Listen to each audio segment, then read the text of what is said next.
કુતિયાણાનો exit poll એ તૈયાર થઈ ગયો છે। એક્ઝિટ પોલના આંકડાઓમાં કુતિયાણામાં ભારે ઉલટફેર જોવા મળી રહી છે।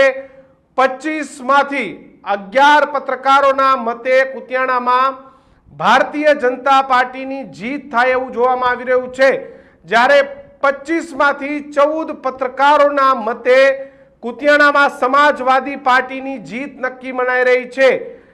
પત્રકારોના મતે ભાજપ એ 10 થી 12 સીટો અહીં જીતી શકે છે।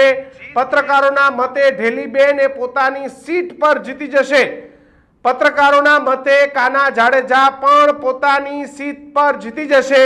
કુતિયાણામાં પહેલીવાર પેનલ તૂટે તેવા એંધાણ જોવા મળી રહ્યા છે। વર્ષોથી ઢેલી વડોદરાનું વર્ચસ્વ, એનું શાસન, પત્રકારોના મતે કુતિયાણાની અંદર જે પેનલ છે પેનલ તૂટી શકે છે। એક્ઝિટ પોલના આંકડાઓ પ્રમાણે કુતિયાણામાં ભારે ઉલટફેર જોવા મળી રહ્યો છે।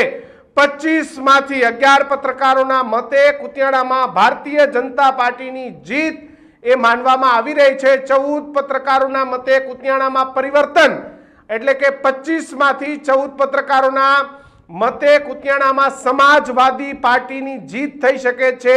એસપી એ ત્યાં જીતી શકે છે। પત્રકારોના મતે 10 થી 12 સીટો એ જીતી શકે છે। પત્રકારોના મતે ઢેલીબેન એ પોતે જીતી જાય એવી શક્યતાઓ છે, પરંતુ ઢેલીબેન એ પાલિકા બનાવી શકે તેવી શક્યતાઓ ઓછી છે। કુતિયાણામાં કાના જાડેજા એટલે કે કાંધલ જાડેજાના ભાઈ પણ જીતી શકે તેવી શક્યતા છે। પત્રકારોના મતે કુતિયાણામાં પેનલોની અંદર ક્રોસ વોટિંગ કરવામાં આવ્યું છે, એટલે કે ઢેલીબેનને વોટ આપવામાં આવ્યો હોય પરંતુ બાકીના જે અન્ય 3 ઉમેદવાર છે એને વોટ ન અપાયો હોય, જ્યારે કાનાને વોટ આપવામાં આવ્યો હોય પરંતુ બાકીના જે 3 છે એને વોટ ન આપવામાં આવ્યો હોય। ક્રોસ વોટિંગ થયાના પણ સમાચાર કુતિયાણામાંથી મળ્યા છે,